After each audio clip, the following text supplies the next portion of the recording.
Jorge Amado, Graciliano Ramos, Raquel de Queiroz, José Lins do Rego, entre outros, fazem parte de uma geração brilhante de romancistas, o chamado romance regionalista dos anos 30, do século XX, 1930 mais ou menos. Todos esses romancistas focaram principalmente no regionalismo, nas particularidades culturais, sociais da sua região, geralmente com um olhar socialmente e politicamente muito crítico.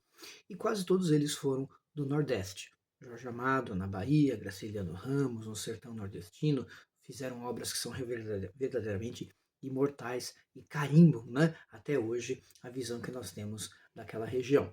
Porém, nem todo regionalista do século XX dos anos 30 é nordestino. E aí eu queria apresentar para vocês, se você não conhece, este belo romancista aqui, Érico Veríssimo, tá? Olha aí a fotinha dele passeando, que belezinha. O Érico Veríssimo, ele escreveu uma obra grande, vasta, mas tem um conjunto de obras específicas dele chamada O Tempo e o Vento. São 7 romances, divididos em 3 partes: o continente, o retrato e o arquipélago. Tá? São 3 partes e os romances são divididos em 1 e 2, o arquipélago tem parte 3.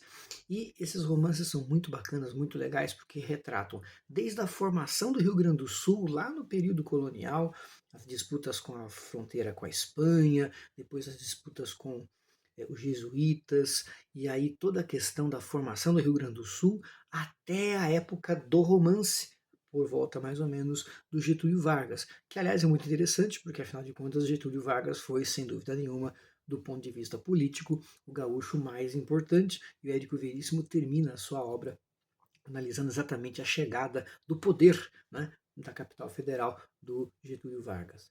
É um livro que mistura romance, porque os personagens são todos fictícios.